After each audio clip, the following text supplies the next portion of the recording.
Prontinho. Rita, pode ficar à vontade, a sala é toda sua. Obrigada.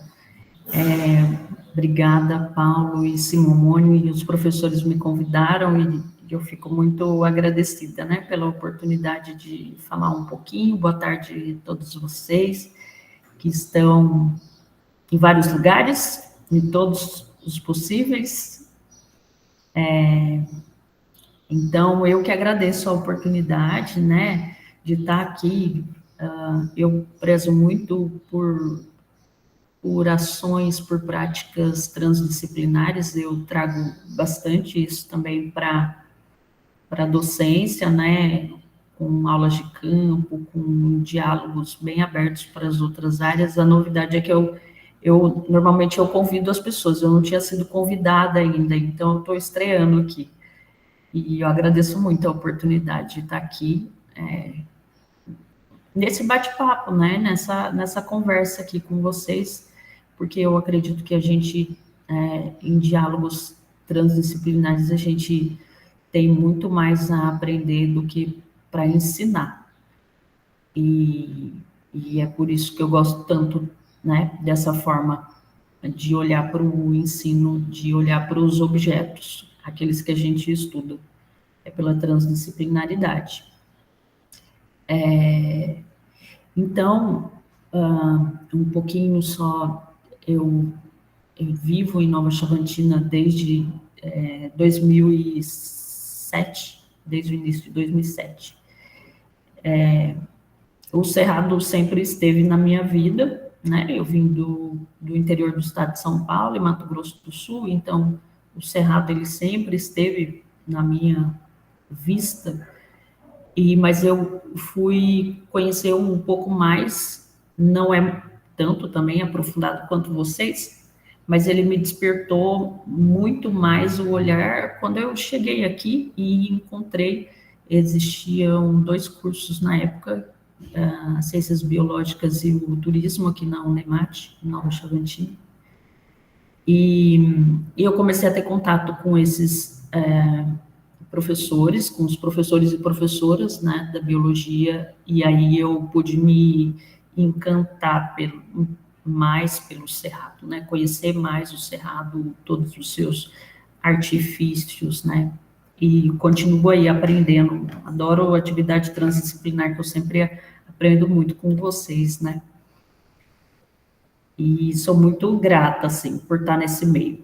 Bom, então, como eu tenho bastante coisa aqui para mostrar um pouquinho para vocês dessa caminhada, principalmente aqui em Nova Chavantina, pelas ações de extensão e de pesquisa que eu tenho realizado, principalmente no curso de turismo, mas como eu disse, eu já participei de projetos de pesquisa com professores das ciências biológicas, como o professor Francisco, como a professora Beatriz, a professora Helena, a professora Clarissa, né, o professor Ed, já participei de projetos de pesquisa com eles, né, em algum momento aí dessa jornada. E hoje eu estou trabalhando com uma atividade de extensão e o meu pano de fundo é o Cerrado, né, olhando para Nova.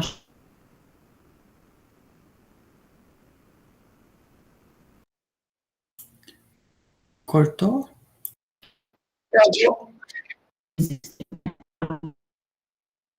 Eu gostaria de deixar aberto, assim, qualquer momento, se vocês quiserem fazer perguntas, tá? Eu vou compartilhar uma tela, eu não vou conseguir ver vocês, mas vocês podem me chamar pelo microfone, tá bom? Vou compartilhar aqui com vocês.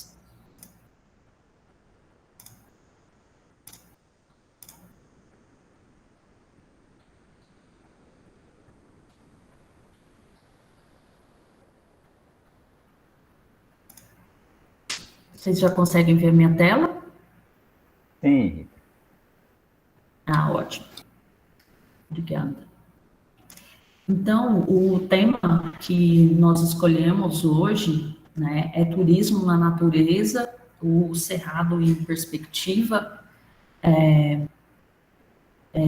principalmente no intuito de diferenciar, um dos objetivos é diferenciar os tipos de turismo que são possíveis na natureza e tendo o cerrado em perspectiva mesmo, né, colocando o cerrado principalmente nesse como objeto dessa natureza que a gente tem falado aqui, que a gente vai falar sobre, tá? Então, esse vai ser o meu enfoque, diferenciar esses turismos, esses tipos de turismo, né, na natureza. Só para ter um panorama, né, no qual eu vou colocar como um referencial teórico, né, os serviços ecossistêmicos, que nós sabemos que são 4 serviços ecossistêmicos, os serviços de provisão, de regulação, de suporte e os culturais, que eu vou dar um maior enfoque nele. Então, dentre esses serviços ecossistêmicos, os serviços culturais e os benefícios que eles trazem, que são intangíveis, porque estão relacionados à natureza e à recreação e ao bem-estar, ao lazer, à educação, mas também à espiritualidade, né? Muitas pessoas buscam essa aproximação com esse objetivo também espiritual. E também pela contemplação, e aí a gente coloca em foco o aspecto estético e paisagístico dessa natureza, né? Que aí independe do bioma que a gente está falando, tá? Então, esses serviços ecossistêmicos, nessa abordagem cultural, ele tem o objetivo de promover o bem-estar e a qualidade de vida, né, dos indivíduos que encontram na natureza, nessa aproximação, né. Então, também a gente está, em vários momentos a gente coloca uma abordagem que é antropocêntrica, né, como se a gente tivesse muito dissociado da natureza e muitas vezes esses conceitos vão nos nos colocando mais ainda com essa certeza de que há esse distanciamento.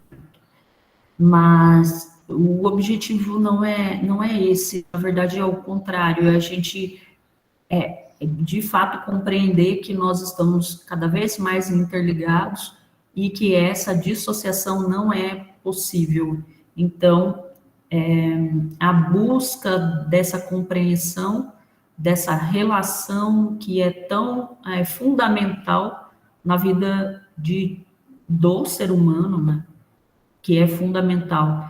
E foi algo que surgiu, a primeira iniciativa oficial foi lá no final do século XIX, em 1889, com o surgimento do parque nos Estados Unidos, e Yellowstone foi o primeiro parque, a primeira unidade de conservação, e lá eles já tinham como objetivo tentar resguardar um fragmento natural, e para isso as pessoas que viviam ali, elas foram removidas, né, como mais uma prova de que o ser humano tinha uma influência negativa sobre a natureza e que por isso era preciso distanciá-lo, né, para que ela pudesse se manter preservada.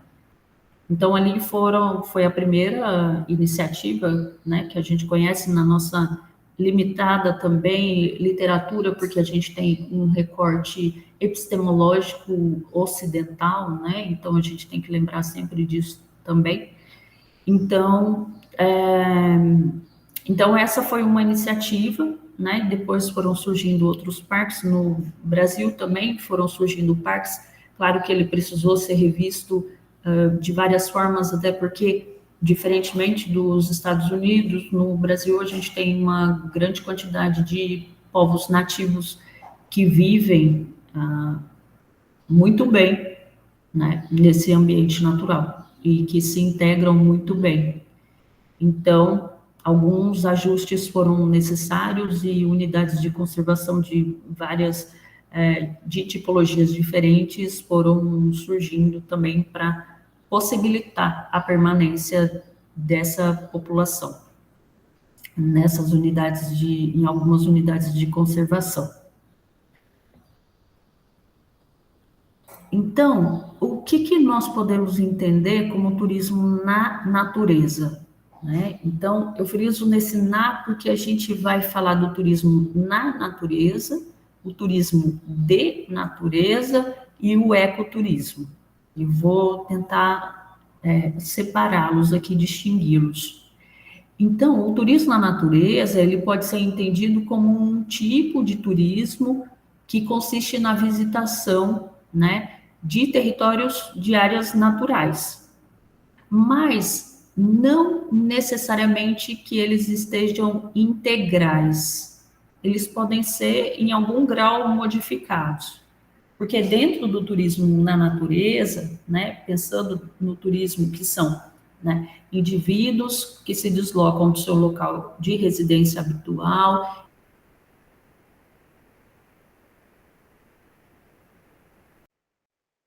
menos de um ano no seu local de destino, com motivações que não sejam de remuneração, de trabalho propriamente.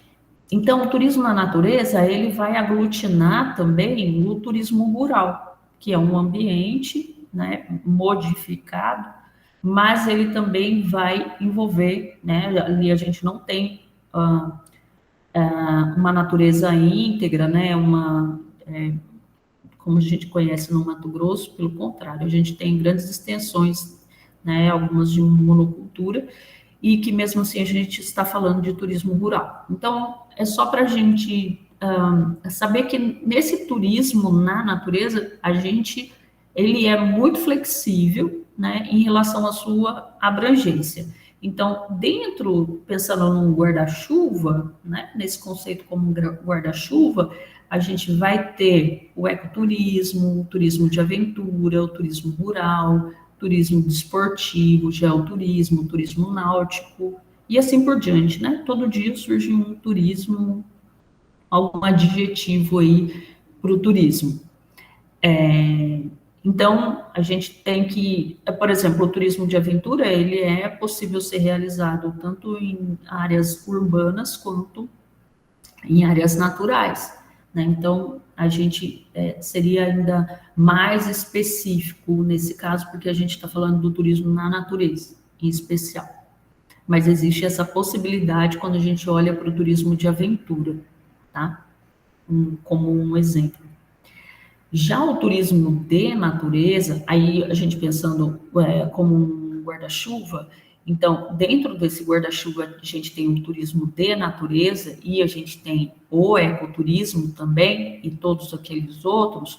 No turismo de natureza, não existe necessariamente uma preocupação ambiental e social. Ele se motiva mais pelos aspectos paisagísticos e cênicos, que as pessoas se deslocam para ter esse contato, para conhecer, para apreciar, para contemplar, né? Então, várias possibilidades nesse turismo de natureza. E ele tem um enfoque principalmente mercadológico, né? O enfoque dele é mercadológico. Mas é muito comum que a gente veja e ouça empresas se dizendo empresas de ecoturismo, né?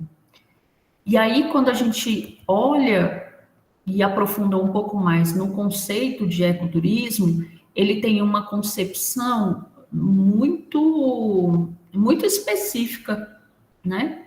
Ele é muito mais, ele tem as suas critérios mais rigorosos, vamos assim dizer. O ecoturismo ele se dá nos ambientes naturais, íntegros, né? Principalmente em unidades de conservação, e ele tem uma responsabilidade ambiental muito bem definida. E ele tem esse compromisso que é conservacionista e de promover uma consciência ambientalista, uma sensibilização com esses turistas e com esses visitantes. E, além disso, ele também tem uma preocupação com as populações locais. Então, ele não se dá somente a partir de um indivíduo, de um negócio, de uma empresa, mas ele também distribui os seus benefícios, né,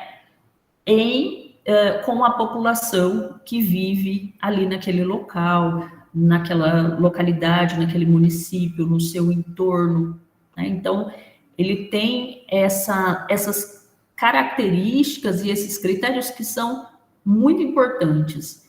E quando a gente leva em consideração todos esses critérios, a gente passa na peneira tudo que a gente já ouviu e que a gente já viu uma autodenominação de ecoturista, de ecoturismo. Quando a gente passa na peneira, sobra muito pouco ou quase nada de empresas que se dizem de ecoturismo, de pessoas que se dizem ecoturistas. E aí, quando a gente passa na peneira, a gente, na verdade, vai perceber que a gente está vendo muito mais pessoas que praticam o turismo de natureza do que propriamente o ecoturismo. Porque o ecoturismo, realmente, ele tem como objetivo uma mudança de comportamento dos indivíduos, né? Um processo de mudança, de sensibilização e de envolvimento também com as culturas e com as pessoas que vivem naquele local. Então, é uma expressão, né, se a gente olhar a expressão ecoturismo, ela tem um apelo comercial muito forte, né? Mas, em si, são poucas empresas realmente, poucas pessoas que realmente... e as pessoas também, os indivíduos, são poucas as pessoas que estão dispostas a receber essa sensibilização, a uma mudança de comportamento, a ter um envolvimento e a conhecer as populações do entorno desses atrativos turísticos. Então, a gente tem aí no ecoturismo, na verdade, um segmento, um tipo de turismo muito interessante, muito importante e com muitos critérios para ser realmente uma empresa ou um indivíduo se denominar enquanto ecoturista, tá? Então, eu queria saber, assim, tá legal essa parte, assim, né, essa diferença, turismo na natureza, ecoturismo e turismo de natureza? Acho que deu para entender um pouquinho, né? Tá excelente, professora. Tá, ótimo, obrigada. Então, quando a gente fala de ecoturismo, a gente tem que pensar numa ética ambiental, numa experiência efetiva com a natureza, nos benefícios para a comunidade, sejam eles sociais, culturais, econômicos, para essa comunidade. Precisamos pensar na conservação desse ambiente que está sendo usufruído, porque o turismo não olhando numa perspectiva de atividade econômica, ele promove, sim, impactos, né? Ele tem muitos impactos e muitos problemas. E, assim como outras atividades econômicas, a gente precisa pensar de que forma, qual é o manejo dessas áreas, de que forma é possível conservar, ou quais áreas elas serão abertas para a visitação e quais áreas não serão abertas à visitação. Quais são os ambientes mais sensíveis, né, que uma perturbação sonora ou uma caminhada pode ser realmente prejudicial para aquele determinado ambiente, e quais as áreas que realmente eu posso abrir para visitação. E aí a gente pensa nessa visitação não só na parte sonora, mas a compactação do solo nas trilhas, o processo de erosão, né, e também o pisoteamento de algumas plantas, o afastamento de algumas espécies que são mais sensíveis, né, da fauna. Eventualmente, encontramos resíduos sólidos que são deixados nas trilhas. Então, tem uma série de ações antrópicas que são promovidas durante a visitação, né? E a gente precisa ficar muito atento para elas e ao manejo dessas áreas. Outro aspecto também que existem estudos sobre é, às vezes, o uso de entorpecentes dentro desses ambientes. Como eles são normalmente grandes áreas, eles não têm uma fiscalização, um monitoramento tão amplo, né, que permita cobrir toda aquela área. Então, a gente também tem esse tipo de problema em relação aos ambientes naturais. A gente tem que preocupar com a minimização desses impactos, né? Tem alguns recursos que podem ser utilizados para reduzir o processo de erosão, né? Orientações que podem ser dadas aos grupos e aos visitantes, sendo uma trilha guiada ou autoguiada.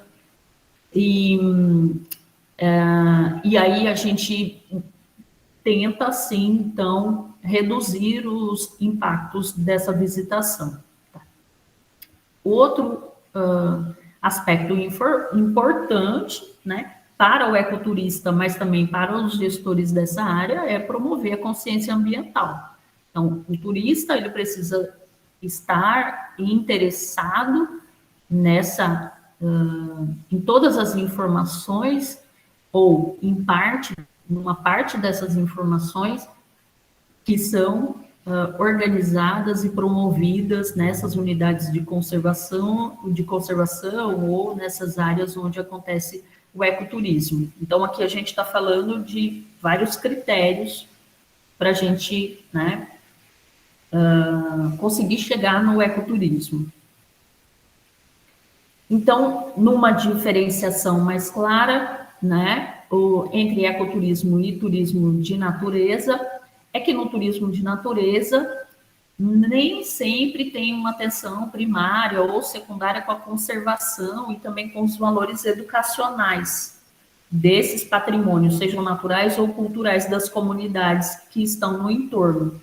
E enquanto no ecoturismo, então, vários autores destacam que ele é mais sustentável do que outras práticas de turismo de natureza, tá? Aqui é uma imagem, né? Vocês vão ver algumas fotos, essas são principalmente fotos aqui mesmo, no município de Nova Chavantina, com exceção de uma RPPN que eu vou mostrar para vocês, que fica no estado de Goiás, mas as fotos que eu utilizo são aqui do município, tá? Nas trilhas ou nas atividades que a gente desenvolve ou desenvolveu em algum momento aqui. Então, aqui eu vou mostrar um exemplo para vocês de uma RPPN, que é o Santuário de Vida Silvestre Vaga Fogo, não sei se vocês já conhecem, fica em Pirenópolis, no estado de Goiás. Então, ela é uma área de 17 hectares, né, no município de Pirenópolis. Ele foi uma das, se não a primeira, uma das primeiras RPPNs do Brasil, porque a lei que criou a RPPN foi de 1989, e a Vaga Fogo, como ela é conhecida, ela entrou com esse processo já em 1990 para a criação. E em 1992, que ela foi aberta para visitação, com a presença do príncipe Philip, da Inglaterra, que faleceu, acho que o ano passado, né? O marido da Rainha Elizabeth. A Rainha Elizabeth continua firme, mas o marido dela faleceu. E então, essa área foi aberta para visitação com a presença dele. Bom, a presença dele também mostra para a gente que a RBPN, essa RBPN e outras podem receber recursos, né, fontes, tanto do exterior, como o caso ali foi o Fundo Mundial da Natureza, como nesse caso também da Fundação Boticário de Proteção à Natureza, que viabilizaram a construção do centro de visitantes, tá?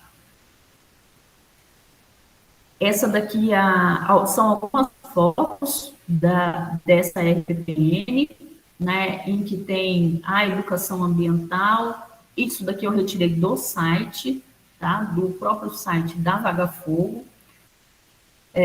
O ecoturismo e a produção sustentável de alimentos. Eles servem uma alimentação que utilizam os frutos do cerrado, né, com técnicas, eles vão fazendo as próprias experiências gastronômicas e servem aos visitantes. Então, aqui a gente tem um chapéu de telha com um redário. Aqui, no interior do centro de visitantes, tem uma sala e tem vários livros, eles estão em várias línguas, que mostram, né, que tem ilustrações, principalmente fotos do cerrado, da fauna, da flora. Então, fica aqui dentro. Aqui nessa foto parece ser bem pequenininho, mas não é tão pequeno assim. E nessa parte aqui, nessas paredes que a gente vê, é a área onde é servido o brunch, né, que é um café da manhã, que é estendido até, se eu não me engano, às 2h30 da tarde, inicia às 9h, vai até 2h30 da tarde, e as pessoas ficam ali degustando, fazem uma refeição mesmo, que é o brunch. Dentro da FPN, então, tem algumas atividades que são possíveis, como a trilha interpretativa, acessível, de 1.500 metros, em vários pontos. O visitante ele não tem contato com o solo, eles fizeram uma passarela de madeira, né? Então, os visitantes caminham nessa passarela, que tem menos de 1 metro de largura. É possível, então, a contemplação da fauna, da flora. Tem essa piscina natural, onde é possível tomar banho, que é o córrego Vaga Fogo. E também eles introduziram atividades como arvorismo, tirolesa. Então, são algumas práticas de aventura, tá? Aqui eu fotografei um grupo, né, que estava ali esperando, fazendo fila, né? Pirenópolis é muito próximo a Brasília, então recebe muitos visitantes de Brasília nos finais de semana e feriados. Só uma curiosidade, olha só, como tem gente de Brasília lá. Vocês estão vendo esse senhorzinho aqui, ó, grisalho? Pois é, esse daqui é o Fernando Collor de Mello, gente. Eu tinha algumas coisas para falar para ele naquela ocasião, mas ele estava, né, no momento de lazer dele. Mas aqui é o Collor, né? Tem essa muvuca aqui em volta dele. Caiu. Não sei se é a minha internet. Caiu? Eu estou ouvindo. Tá ouvindo, Rita? Eu estou te ouvindo. Eu não estava te ouvindo. Que momento? Aqui não que parou momento? também. Aqui também não, tô ouvindo não? bem. Ok, então foi só a minha internet que caiu, justamente por eu ter falado, ter elogiado, hoje ela já não está boa. Acontece, não pode elogiar, né? Tranquilo, Rita, pode continuar. Tá bom. Então, nessa RPPN, então, em vários pontos da trilha, isso é importante, pontos de paradas para descanso, né? Bancos, mesas, tablados, os tablados de madeira onde as pessoas caminham. Então, isso é bem importante, né? Embora seja uma trilha de 1.500 metros, a questão da acessibilidade, pessoas com mobilidade reduzida, né, conseguem fazer essa trilha com bastante tranquilidade. E aqui é para a gente ter uma noção de preços, né? quanto as pessoas normalmente pagam para ter uma experiência numa unidade de conservação. Então, para a trilha, isso daqui eu retirei do site também. A trilha, o adulto paga R$ 25,00, a criança paga R$ 12,00 e o idoso também R$ 12,00. O brunch de adulto são R$ 75,00, de criança R$ 30,00. E são possíveis as atividades de arvorismo, tirolesa, rapel, pêndulo e o arvorismo. Tá? E cada atividade custa R$ 50,00. Eles também fecham um combo, né? Se quiser fazer todas as atividades, também é possível. Isso daqui, se eu não me engano, é o Jatobá Centenário, e aqui para vocês terem uma ideia como é esse tablado, né? Que eles colocam em alguns trechos da trilha, né? E permite essa acessibilidade maior para os visitantes. Bom, aí vindo para Nova Chavantina, né? Temos Cerrado, e aqui eu tenho a Ilha do Coco, a gleba Ilha do Coco, que está distante de Nova Chavantina aproximadamente 25 quilômetros, inicia uns 25 quilômetros e talvez se estende até uns 35 quilômetros, tá? Então, na gleba Ilha do Coco, ela já existe há mais de 35 anos, conforme entrevista realizada com os proprietários. Então, a gente tem um cerrado muito, muito conservado, tá? Com alguns morros, e um terreno com bastante cascalho, com várias rochas.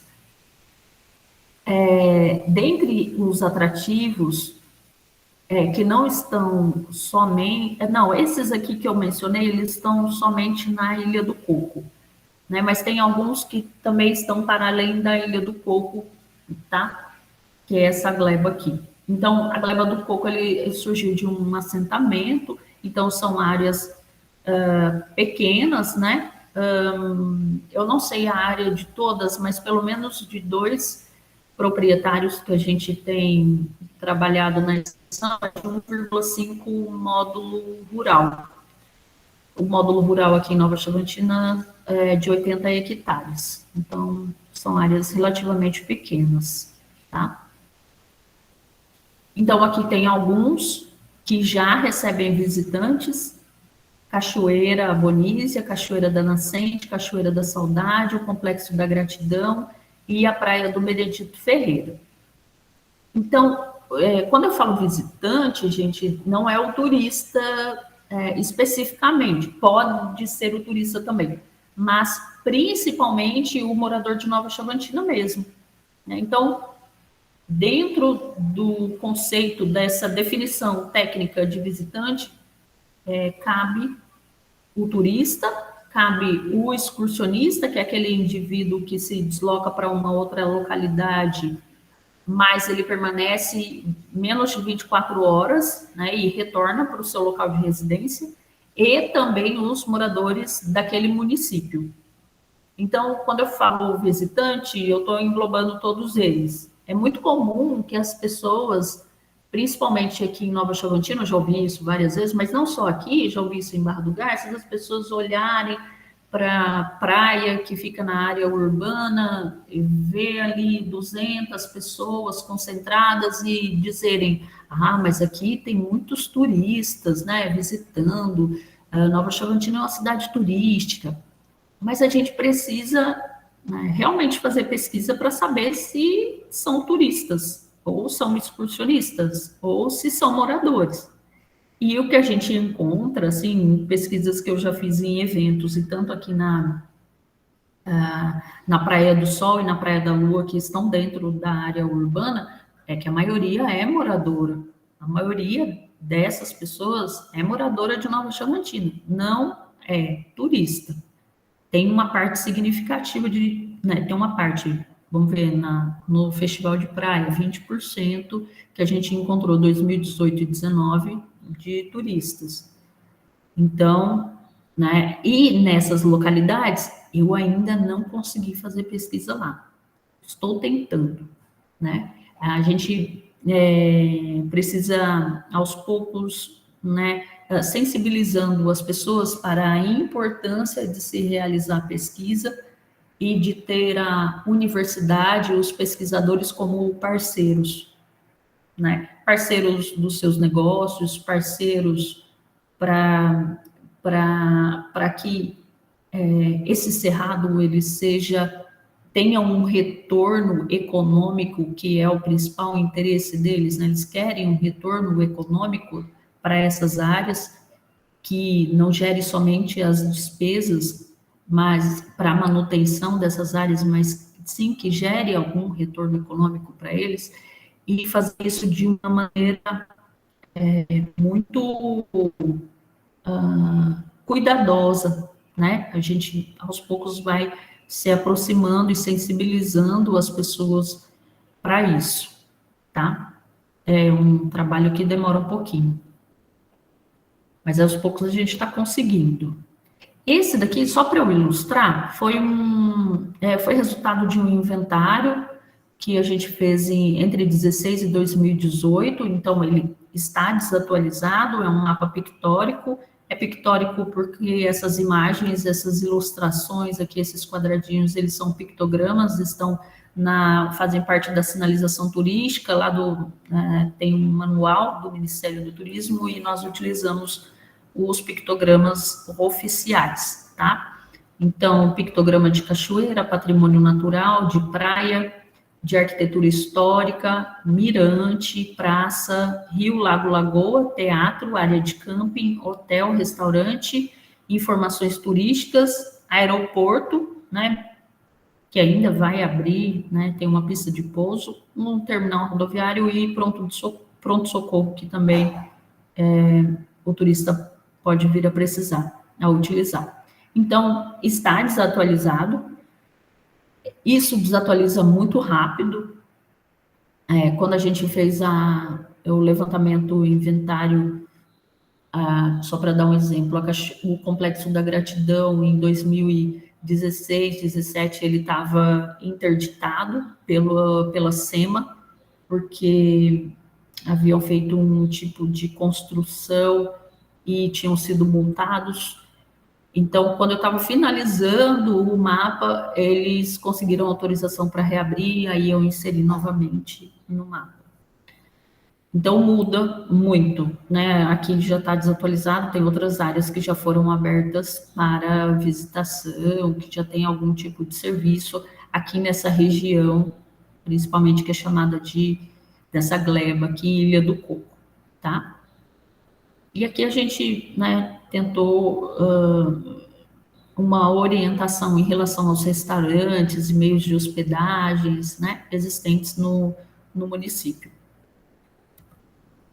Esse daqui é o verso, né, daquele mapa pictórico, e que a gente colocou uma descrição muito breve da Cachoeira da Bonísia, a Cachoeira da Gratidão, a Cachoeira Ponte de Pedra, a Cachoeira da Saudade e a Praia do Chiquito.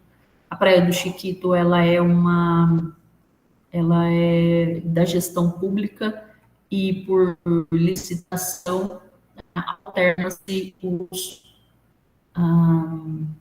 gestores, né, as pessoas que prestam serviços de alimentos e bebidas nessa área, na Praia do Chiquito, se eu não me engano, a 8 quilômetros do núcleo urbano.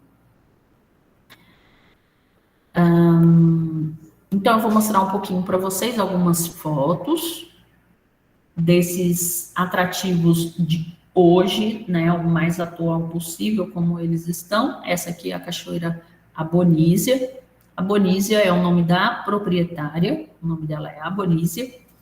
Essa daqui é uma queda d'água que deve ter entre 20, 25, 30 metros, tá?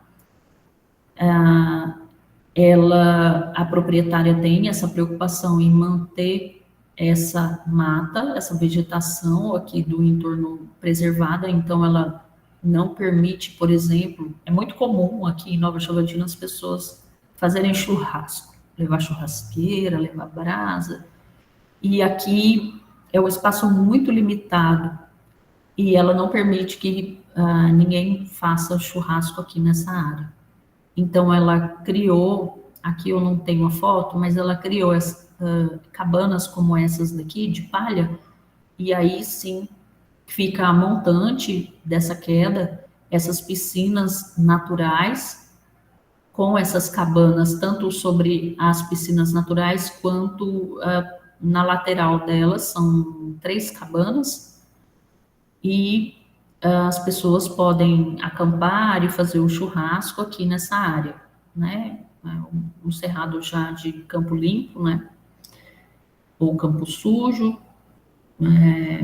E aqui a gente tem também, logo acima, a montante na cachoeira, a gente tem essa formação rochosa lindíssima, mas ela interditou a visitação nessa área porque tem algum grau de acidente, né? Aqui tem um penhasco aqui, que é justamente a queda da cachoeira.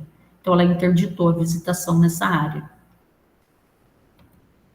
O Complexo da Gratidão, porque são 3 quedas d'água, as 3 estão aqui, né? Então, aqui a gente tem uma que é resultante de água superficial e a outra não, ela brota aqui na rocha.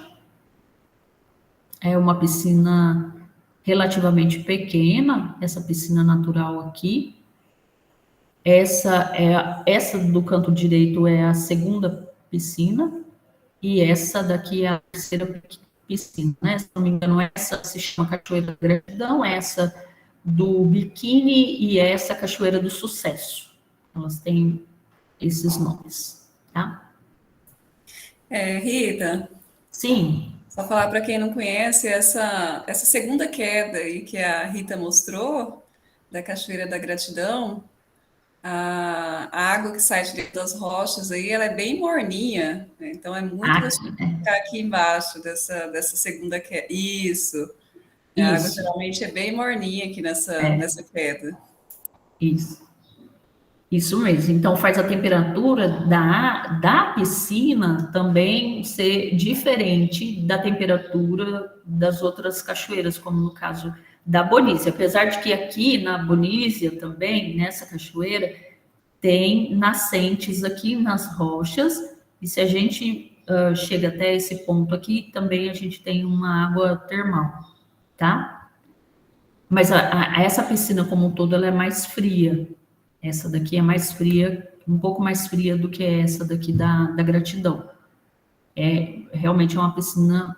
Aqui já é permitido fazer churrasco, as pessoas levam churrasqueira, tá? Nesse caso aqui. Aqui é a Cachoeira da Nascente, ela foi aberta bem no início antes da pandemia, bem no início, então foi 2019, início de 2020. Abriram a propriedade para visitação, são 2 quedas pequenas, tá? E uma outra piscina natural entre essas 2, uma piscina pequena também. Então, aqui é no período, essa foto foi bem no final da cheia, e essa aqui foi no ápice da seca. Essa foto aqui, tá? Aqui tem alguns camarões de água doce, a gente senta aqui e consegue ver os camarõezinhos. E aqui a gente tem um mirante, né? Fazendo uma trilha dentro dessa propriedade aqui, passando por essas quedas d'água, a gente chega nesse mirante, tá? Então, é uma paisagem muito bonita, a gente consegue fazer uma contemplação muito, muito interessante, dá para fazer camping, né, nessa propriedade, e instalaram há 2 semanas, se eu não me engano, um balanço aqui também, né, mais um recurso aí para os turistas se divertirem nessa área aqui. Então, cada vez que eu volto nessas propriedades, eles fizeram alguma coisa nova, né? Ou colocaram uma cabana, ou colocaram sinalização, ou colocaram um tablado, ou colocaram alguma coisa.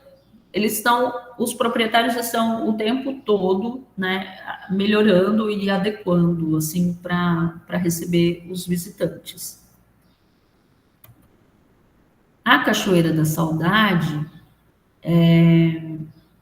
ela tem essas duas quedas que a gente consegue visualizar aqui da areia, que tem um grande espaço de areia com mesas de madeira. Ele me disse que com a ampliação agora, construção de 8, o proprietário, né, me disse que com a construção que está acontecendo agora de 8 banheiros, ele vai conseguir uma capacidade de carga de 270 visitantes por dia, e atualmente são 180, e ele vai conseguir passar para uma capacidade maior. Isso de acordo com, se eu não me engano, com a própria SEMA, se eu não me engano, que deu esse número para ele. Aqui também é uma outra queda d'água que fica montante. É possível fazer uma trilha aqui por esse morro aqui, por essa lateral. E quando a gente desce esse morro, a gente chega nessa outra piscina aqui, que é chamada Cachoeira do Balanço. Balanço por quê? Porque tem um balancinho aqui de madeira e corda, e as pessoas, né, utilizam há muitos anos e saltam aqui dentro dessa piscina. Aqui é a área de estacionamento, né, sinalização. Todas essas propriedades têm internet, têm Wi-Fi, né, então eles conseguem se comunicar muito bem. Aqui é a Cachoeira Ponte de Pedra, né, ela é aberta à visitação já faz muito tempo. É uma queda relativamente pequena. Ela chama Ponte de Pedra porque aqui tem a largura para a passagem de veículos, então era comum que os veículos passassem aqui por cima dessas rochas e atravessassem para o outro lado. Então, por isso que chama Cachoeira Ponte de Pedra. Esse é o córrego Ponte de Pedra. Então, ao longo do tempo, o proprietário construiu essa parte de alvenaria, tem vários quartos ali, banheiro, cozinha, e ele recebe visitantes, tá? E ele construiu também esse tablado aqui, mais recentemente.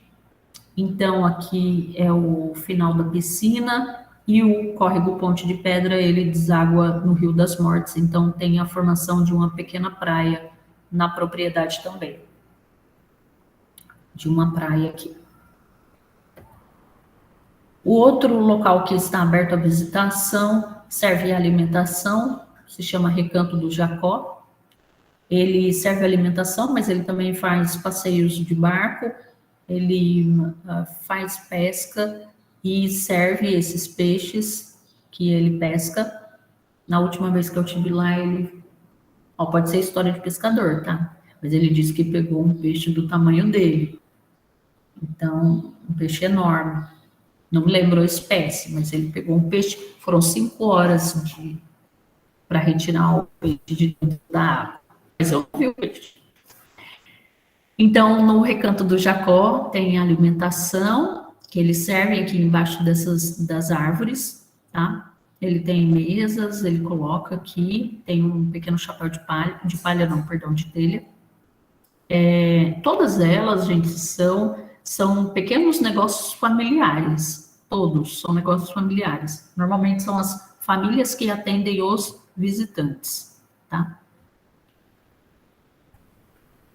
E nessa área, como eu estava dizendo, atualmente nós estamos com um projeto de extensão que é capacitação e mentoria em turismo para negócios turísticos no espaço rural de Nova Chavantina. Ele vai durar, essa capacitação, ela dura o ano de 2021, né, por uma definição da própria Unemat em relação aos cursos. Ela tem como objetivo capacitar e acompanhar esses empresários ali, daquela Gleba Ilha do Coco, e também a União da Ilha, e trabalhadores para a gestão e produção e negócios turísticos nesse espaço rural.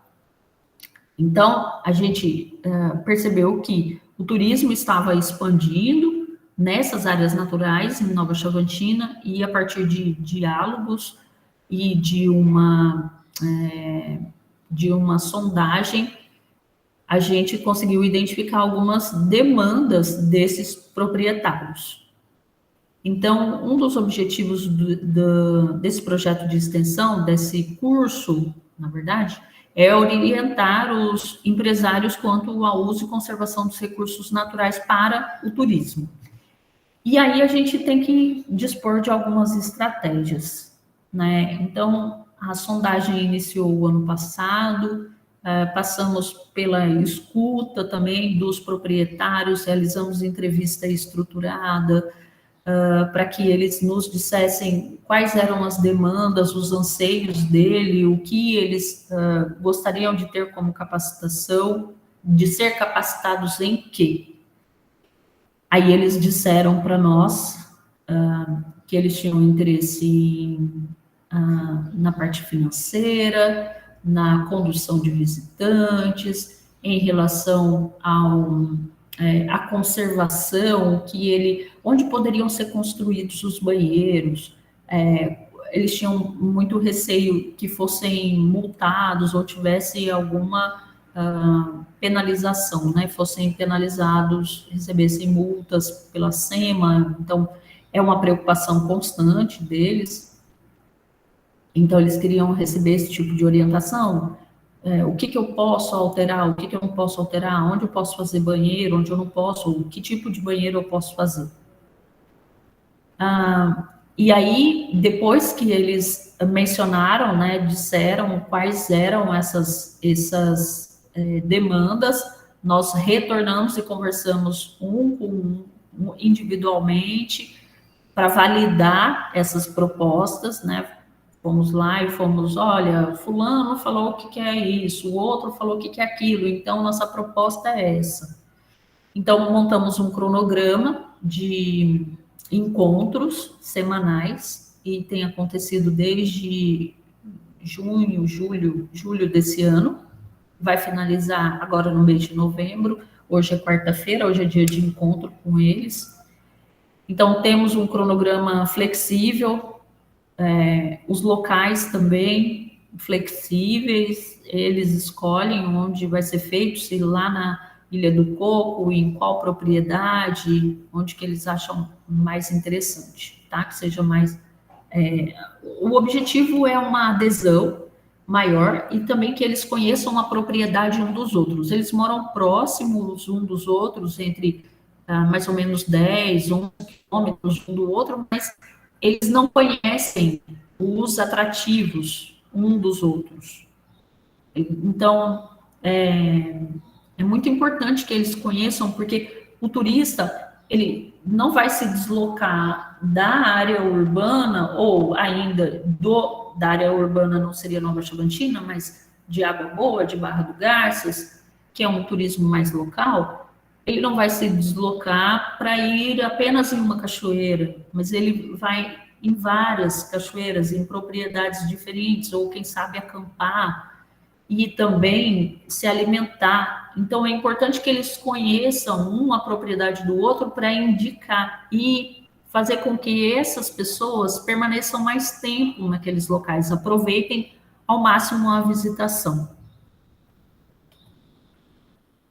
Então, a nossa proposta, que está em andamento, né, que ainda não foi formalizada, é a realização de um trekking com a criação de uma trilha guiada, com aproximadamente 7 quilômetros, envolvendo 5 propriedades, né, 5 propriedades da Ilha do Coco. E nesses 7 quilômetros, será possível observar a paisagem, a fauna, a flora, observar as fitofisionomias do cerrado.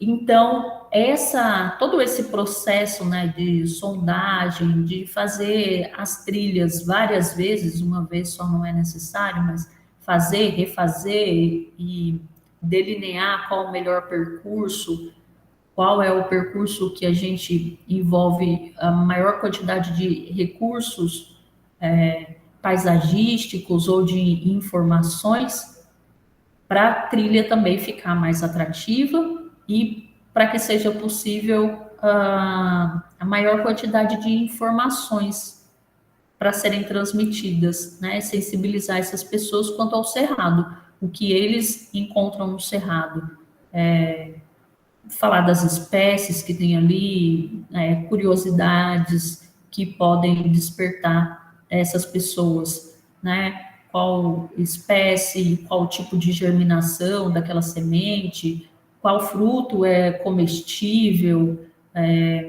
e pode fazer a coleta no momento da trilha, em determinadas épocas do ano, qual é a época de cada um desses frutos, ou a dormência que é quebrada dessas sementes a partir do fogo, desse fogo que é natural no cerrado, ou qual a semente, qual o fruto que é ingerido pelos animais e que a dormência é quebrada nesse processo de digestão desse alimento. Enfim, dá para a gente, né? Vocês conhecem muito mais do que eu, né? E sabem as inúmeras possibilidades, né? O que é possível. E na medida em que nós vamos sensibilizando essas pessoas, a gente vai também conservando e agregando valor e promovendo mesmo a preservação do cerrado, que está sendo tão antropizado, né? Dados, então, aí, estudos da FAPESP colocaram que quase 50% do cerrado já foi alterado. Então, o que a gente pode fazer enquanto turismólogo, mas não só enquanto turismólogos e turismólogas, mas enquanto equipes transdisciplinares, multidisciplinares, para que o cerrado realmente seja conservado. Então, a informação, essa sensibilização, no meu ponto de vista, e a partir de alguns estudos que eu já li, é uma possibilidade muito, muito importante, né? É uma estratégia muito importante, né? Tem se mostrado bem eficiente. Então, aqui, só uma imagem para ilustrar as fitofisionomias, né? Desse bioma do cerrado, e a gente vai encontrar algumas fitofisionomias, principalmente essas daqui, o cerrado típico, a gente vai encontrar veredas, e eu estou falando nessa trilha de 7 quilômetros, tá? Que eu vou mostrar algumas imagens para vocês. O campo rupestre, campo sujo, um colega identificou um murundu de altitude, né? Mais uma novidade aí para a gente nessa área. Opa! Deixa eu passar aqui. Não quer passar automático. Então, aqui são algumas imagens para ilustrar essa trilha de 7 quilômetros, né?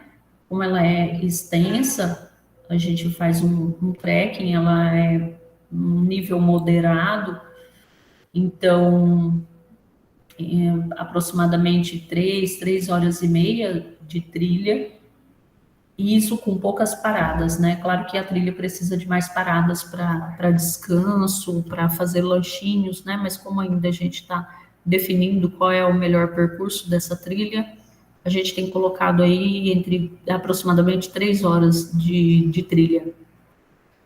Então, aqui a gente tem alguns exemplos dessas fitofisionomias que são possíveis observar, tá?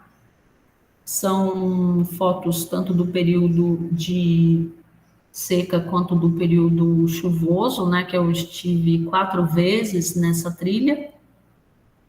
Então, eu tenho fotos de diferentes épocas, períodos, né?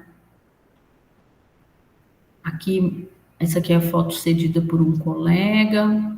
Aqui também, essa daqui é uma vista do mirante, na Cachoeira da Nascente, isso daqui é no percurso. Essa daqui é uma foto já no período de final da chuva, final do período chuvoso, e esse daqui, quando estava iniciando, agora foi no final do mês de outubro, estava iniciando o período de chuva, tá? Então, aqui a gente tem uma vereda. Aqui, só para mostrar que eu gosto de equipe, né, transdisciplinar, a gente tem biólogos aqui, engenheiros, né, o professor está aqui, a professora está aqui. Os cobaias aí da Rita, numa trilha de 3h30, das 10 horas da manhã até 1h30 da tarde, desde a Cachoeira da Nascente, Isso. a Cachoeira da Saudade. Isso. Assim, Isso. Isso mesmo, né? Depois que eu já testei algumas vezes, eu chamo os meus amigos aí para fazer o teste junto comigo também, nós né? falamos aqui, Rita, o chat aqui tá bombando, todo mundo quer ir lá conhecer, eu acho que a próxima tem que... Olha, eu não estou vendo esse chat. Eu vou ver esse chat daqui a pouco. Que bom, fico feliz. O pessoal gostou muito, esse grupo aqui gostou, né? Pelo menos disseram que gostaram dessa trilha. Então, aqui... esse daqui é só um videozinho bem curto de alguns segundos, né? Lá também, de uma parte dessa trilha.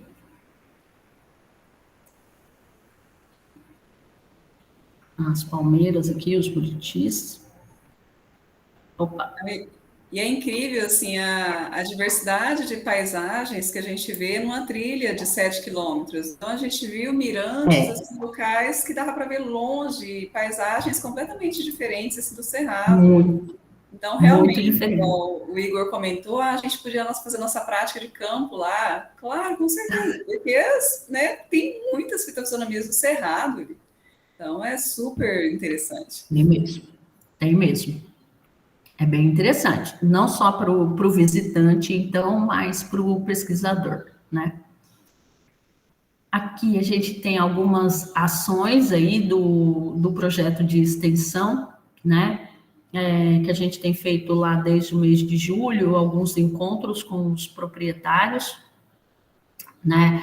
Então, a gente busca sensibilizar, capacitar, orientar, mobilizar e viabilizar negócios, né? Que eles realmente tenham, que essas propriedades, elas são abertas para visitação e que eles têm como um dos seus objetivos um retorno econômico.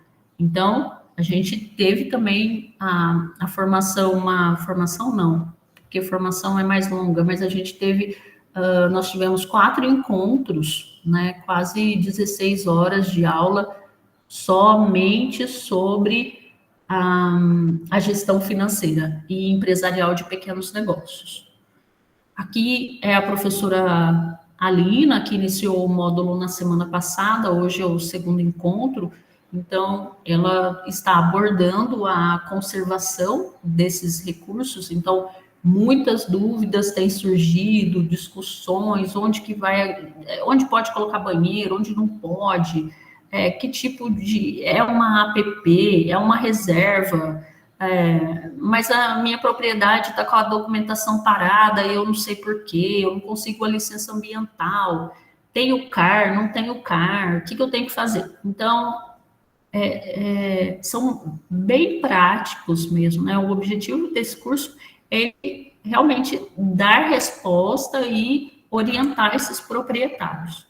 Então, esse é o objetivo. Por isso que é uma mentoria também, porque a gente também está disposto a sentar e ajudar a solucionar problemas, né? A orientar essas pessoas individualmente. Então, numa perspectiva crítica, né? A gente sabe que o modelo tradicional do turismo, ele não atende as populações tradicionais e ele é predatório. Né? A gente sabe disso, né? Então, o turismo, ele não é a solução de todos os problemas, não é porque, como a gente viu, não existe um só tipo de turismo na natureza, existem vários e cada indivíduo, cada negócio tem o seu objetivo também com aquela área e a forma de se relacionar com esses recursos que ele tem disponível na sua propriedade. O turismo, ele pode promover a geração de empregos, ele pode promover o combate à pobreza, né, o desenvolvimento regional, o respeito à cultura, a valorização e a preservação dos patrimônios, mas normalmente eles são esquecidos. E o que a gente busca, né, com essas ações de extensão é justamente promover, combater a pobreza e que eles, não só a pobreza, mas que eles consigam ter uma fonte de renda a partir do bioma, que é esse recurso incrível que está disponível, que está nas propriedades deles. Está lá, está disponível, está muito bem conservado. E qual é a melhor forma de utilizá-la para o turismo, já que eles abriram para o turismo? Não fomos nós que incentivamos a abertura para o turismo. Então, o curso de turismo, ele está em Nova Chavantina há 20 anos, exatamente 20 anos, mas não foi o curso de turismo que promoveu ou que fomentou essa abertura, foi a iniciativa deles, né, a partir deles. Então, a gente olha e pensa de que forma a gente pode contribuir para que haja uma conservação, para que seja uma experiência valorosa para o turista. São áreas aí que têm inúmeras nascentes, né, várias nascentes, é muito bem drenada essa área, em cima ali de morros, então a gente tem essa preocupação, tá? E aí, como que o turismo, então, pode contribuir com essa conservação do cerrado, né? A partir dessa valorização da biodiversidade, também dos conhecimentos tradicionais, né, que eles têm, né, essas pessoas, elas têm muitas, são dali, estão ali há muito tempo, então elas têm esse conhecimento, repercutindo na sua proteção, para evitar que sejam modificadas, né, por outras atividades humanas que são mais prejudiciais que o próprio turismo, na difusão de informação sobre a fauna e sobre a flora do cerrado, e que isso promova, que seja um conhecimento que promova uma ação efetiva, a aplicação de ações educativas, aliar o cerrado aos benefícios físicos, emocionais e psicológicos do ser humano. Então, as pessoas que vão até essas cachoeiras, esses mirantes, elas estão em busca desse serviço ecossistêmico que é cultural, né? Um bem-estar psicológico, uma espiritualidade. Então, a gente precisa pensar nisso também e atrair mais atenção de políticos e dos governantes para essas áreas. Então, quando a gente tem pessoas visitando, pessoas provocando, né, tendo um fluxo de indivíduos para uma determinada localidade, o olho do gestor, ele vai acompanhar esse fluxo, para onde as pessoas estão indo, né, o que elas estão fazendo. Então, ali tem um envolvimento político também que acaba acontecendo, porque esse movimento político, ele vai na medida em que existe um fluxo que está movimentando a economia, de que está gerando emprego, então ele se direciona também. É o que a gente tem visto aqui na gestão pública municipal, uma atenção maior para essas áreas, com a manutenção das estradas rurais, com a sinalização, né, que está sendo implantada, a sinalização turística, a capacitação de condutores de turismo também. Então, a gente está vendo uma atenção maior por parte dos governantes, por parte dos gestores públicos aqui também do município. E para não concluir, né, porque a gente não vai concluir mesmo, tem muito assunto aqui, muito por fazer. Então, a ideia é aprofundar essa compreensão do turismo na natureza e num contexto mais social, ambiental e econômico, utilizando da transversalidade disciplinar, e pensando que o Cerrado ocupa 24%, né, isso, IBGE, biomas, que eu esqueci de colocar a fonte aqui, e ele concentra nascentes, né, de bacias hidrográficas brasileiras, 7.356 espécies endêmicas da flora, 18 espécies endêmicas de mamíferos, 1.000 espécies de peixes. Então, a gente vai olhar para eles e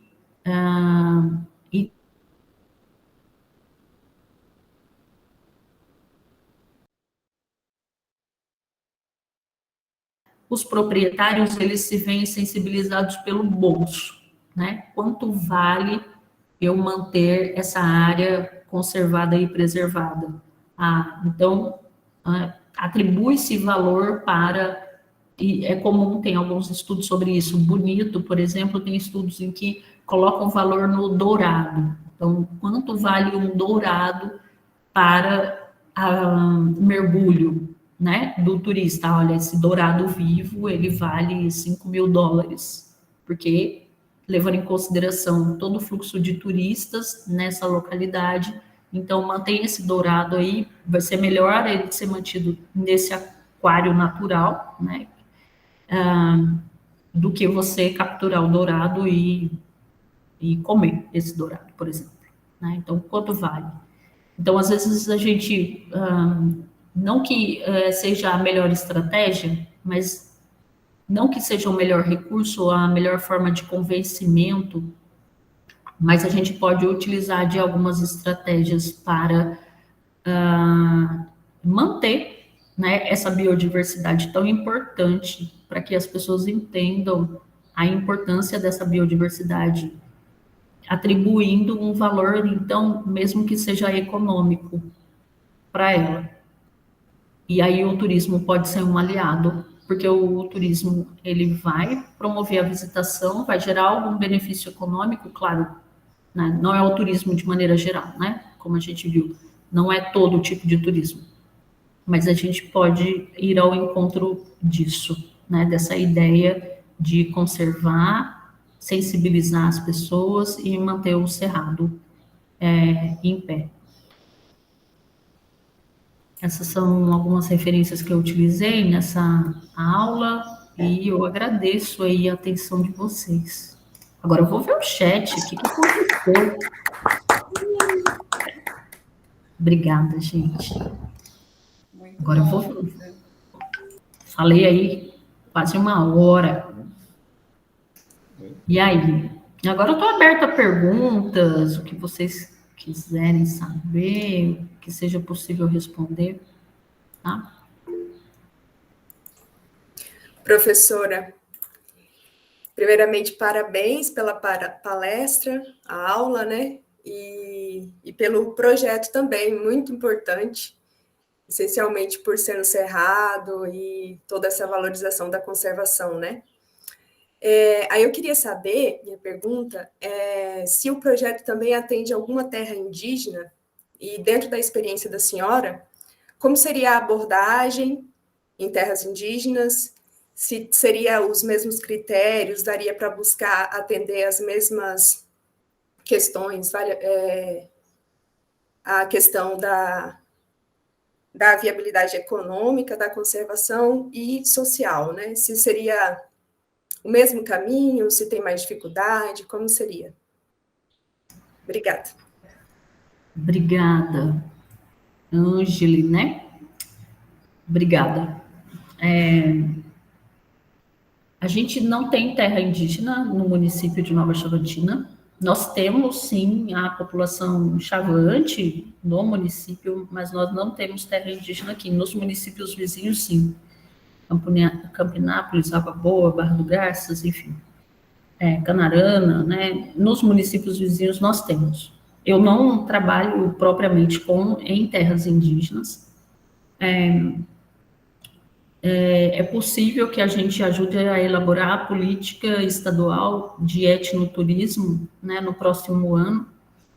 A Unemat foi selecionada para colaborar com isso, porque tem um corpo docente, temos graduação, mestrado, né, com uma grande abertura, assim, né, voltadas mesmo para os povos indígenas no estado de Mato Grosso, são mais de 40 etnias aqui. Então, temos muita gente com know-how no estado, né? Não seria a mesma, né? Porque é recente, se eu não me engano, de 2018, talvez, ou 2015, que realmente foi autorizado a visita em terras indígenas no Brasil, né? Oficialmente, né? Com uma lei específica. Mas ainda é preciso estabelecer uma política estadual de etnoturismo. Mas o turismo já acontece em várias terras indígenas, aqui no município de Canarana, no município de Campinápolis, de Barra do Garças, já acontece o turismo em terra indígena. Eu já estive em algumas aldeias, não com turistas, mas sim em aulas de campo, né? Mas não participei de nenhum processo, tá? Mas seria de outra forma, outra metodologia, bem mais, é diferente o trabalho do turismo em terras indígenas, tá? É diferente. Eu queria só falar uma coisa nesse sentido. Eu acho que essa relação com o indígena, né? Você tem, acho que a conquista é bem mais complicada, né? Ele diferente dos moradores da região, enfim, quem administra a propriedade. Acho que é bem mais complexo e Sim, desafiador. é Eles vão bem ter mais alguém em quem eles desafiador. confiam e se aquela pessoa não estiver ali, nada funciona. Tem que falar com aquela pessoa ou aquele grupo específico, né? Isso. No Xingu já tem, né, se eu não me engano, esse turismo. Eu tenho um amigo. Aqui na cada aldeia é um caso, é uma situação. Então, isso precisa ser conversado com cada aldeia, com cada representante de cada aldeia. Às vezes, o representante, ele não tem o apoio da maioria daquela aldeia. Então, são necessários agentes, interlocutores, com muita experiência, que já tenham aí um histórico já de relação com esses povos, assim, com essas comunidades. Porque é outro tempo, o tempo deles é outro, né, também do acontecimento e da forma deles se organizarem também é outro, né? Então, são outros desafios, tá, para serem colocados. É algo que a senhora... Estão me ouvindo? A senhora Sim. falou, né, é mostrar o valor para ele do peixe, né? A gente tenta fazer isso muito também com os coletores de semente. Em vez dele ter uma renda só derrubando aquela árvore e vende lá a madeira e ganha R$ 500 numa madeira, ele pode tirar R$ 1.000 por ano com aquela árvore em pé. Então, é essa coisa de mostrar mesmo o quão produtivo é o que ele tem, né? Saber manejar. É os serviços ecossistêmicos que a Rita falou. É o tempo todo. Tudo isso é serviço ecossistêmico. Se você coletou uma semente ou um fruto e você usou para se alimentar ou para vender, você está utilizando um serviço fornecido pelo ecossistema. E tem os conhecimentos tradicionais, né, a cultura, Será que nós... tudo isso.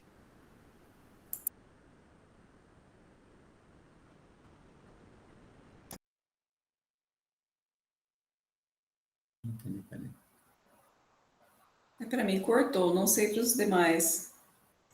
Para mim também cortou. A gente não ouviu a última frase sua aí, Rita.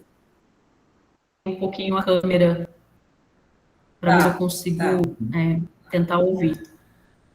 A gente não ouviu a sua última fala, Rita. Tá. Mas eu tô aqui. Mais alguma pergunta para a professora Rita?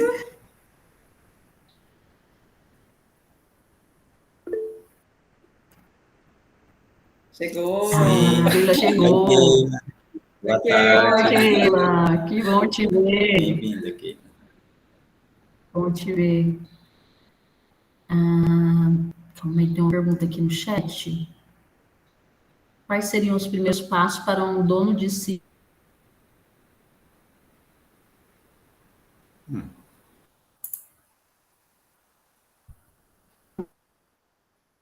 De um turismólogo, sim, mas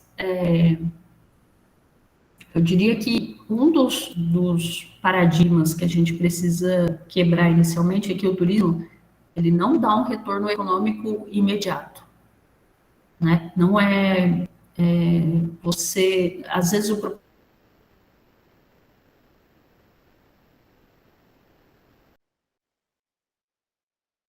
pelo vai começar a pegar dinheiro na mão dessas pessoas do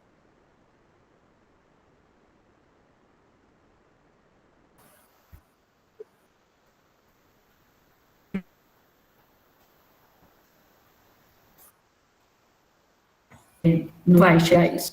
Então, um atrativo para você receber visitantes precisa de uma dedicação para esse negócio.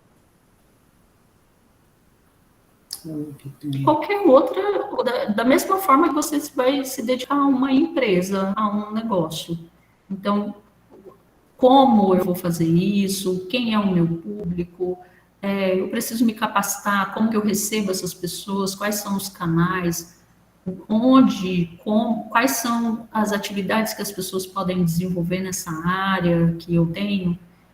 Então, o turismo é um pouco mais complexo do que normalmente a gente vê acontecendo com as pessoas, né? As pessoas, elas têm uma ideia de que abre e ok, olha, pode chegando aí, gente, vai chegando, vai me entregando aqui o dinheiro e segue, né? Não é um negócio. É um negócio e tem leis, tem normas, o atendimento ao cliente, é uma empresa, tem fluxo de caixa, tem investimento, tem financiamento também para o turismo. Então, é um negócio, né? Se você, nessa perspectiva aqui, de olhar para a abertura de um negócio, né? Para a abertura da minha propriedade. É a mesma dedicação de abertura de qualquer negócio. Tem que procurar uma orientação técnica, né, Rita? Não tem jeito, né? Qualquer coisa tem que ter uma orientação de quem é especializado, né?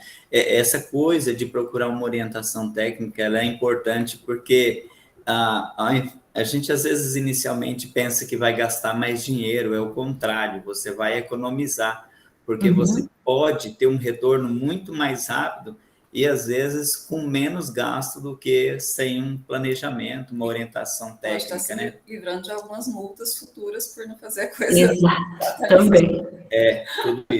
Tudo isso. Exatamente. Que já aconteceu aqui nas propriedades, né? O proprietário foi realizando intervenções para melhorar o acesso das pessoas, um determinado conforto, e aí, quando veio a fiscalização da SEMA, recebeu multas altas, né? Então, é muito aconselhável, e assim, nesse caso, não é só o turismólogo que vai dar conta, mas o turismólogo, ele pode ser um ponto de partida, porque aí a gente precisa também do engenheiro, da licença, né, e tudo mais. Sim. Não é tudo tão simples, né? Não é tão simples, não. É por isso que a gente está com essa capacitação. A gente percebeu que não é tão simples, né? A gente sabe que não é tão simples E a gente, aos poucos, nós fomos sensibilizando e chegando nessas pessoas com muito cuidado. E a capacitação tem sido mais uma oportunidade para orientar as pessoas, mas também orientar não somente no sentido da conservação, mas do seu negócio, né? Do capital de giro, o que precisa ter para receber mais visitantes, porque normalmente as pessoas pensam, eu vou fazer marketing, né? Vou colocar nas redes sociais, as pessoas veem naturalmente. E, na verdade, o marketing, ele é o último. Primeiro, eu preciso estar pronto, meu negócio, meu serviço, ele precisa estar pronto, adequado,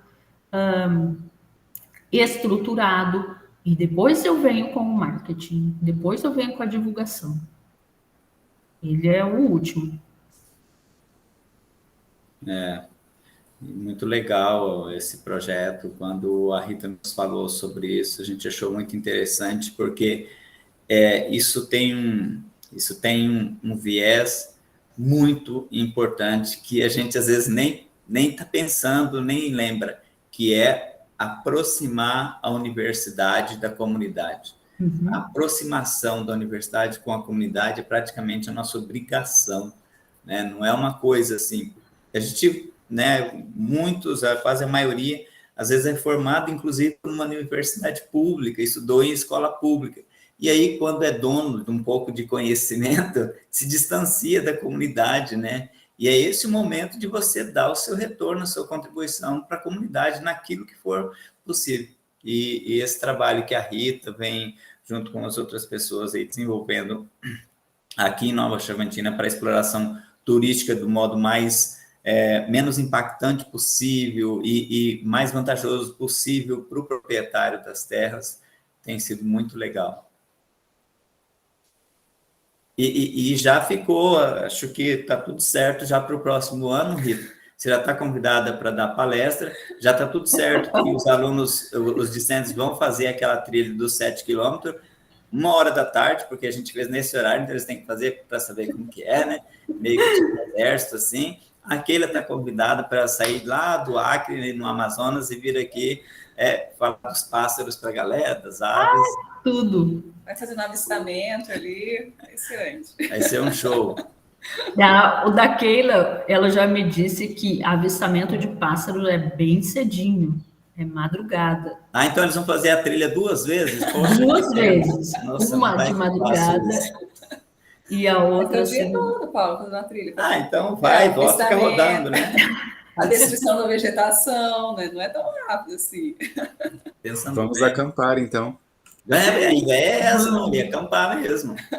Aí é ótimo. Precisando de uma massozoóloga, estou aqui à disposição, hein? Maravilha. Vão ser todos convidados. Quando a gente chega no final da trilha, né, a gente nem pensa, a gente só entra na piscina, né? A primeira poça d'água que a gente vê, a gente já cai dentro, assim, é instantâneo. Mas na nossa experiência, a gente teve uma coisa bem legal, assim, porque nós chegamos meio-dia justamente no restaurante. E aí nós pensamos, nossa, e a gente saiu no restaurante, a gente não conhecia a trilha ainda, né? A gente saiu no restaurante assim, olha, isso aqui é um oásis, uma fome terrível. E aí a gente tomou uma água, a Rita falou, toma uma água, tal, não sei o quê, a gente estava ali já, né? Achando que ia parar para almoçar, né? Preparando esse estômago. Né? Meio-dia, né? Sábado, domingo, uma coisa assim. Vamos almoçar. Daí a Rita falou, vamos terminar a trilha, gente. Oi? Tinha mais uns 2 quilômetros para andar ainda, gente. Nós tivemos que deixar o restaurante, o almoço, a carne ali e tal, carne assada, bife, tudo na mesa, e terminar os 2 quilômetros ainda. Então, se prepare psicologicamente também. É isso aí. E daí, chegar lá no final, você vê lá aquele poço lindo. Não, eu não combinei com o proprietário de vocês pular aí dentro, então a gente não vai nessa cachoeira. Então, essa é a parte mais doída. É difícil, né? Mas a gente já combina com o dono do poço para chegar no final da trilha e pular dentro da água. Porque a gente chega suado, né? Nossa. Do banho ali. É porque ainda são experimentos, né? A trilha ainda não está sendo comercializada, né? Então, eu chamei os especialistas para me darem aí um apoio, né? Mas foi muito legal. Para me munir de dados, de informações. Então era trabalho, e eles estavam achando que eram visitantes já. Tem uma diferença.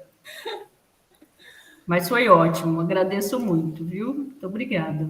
Foi ótimo, uma experiência maravilhosa.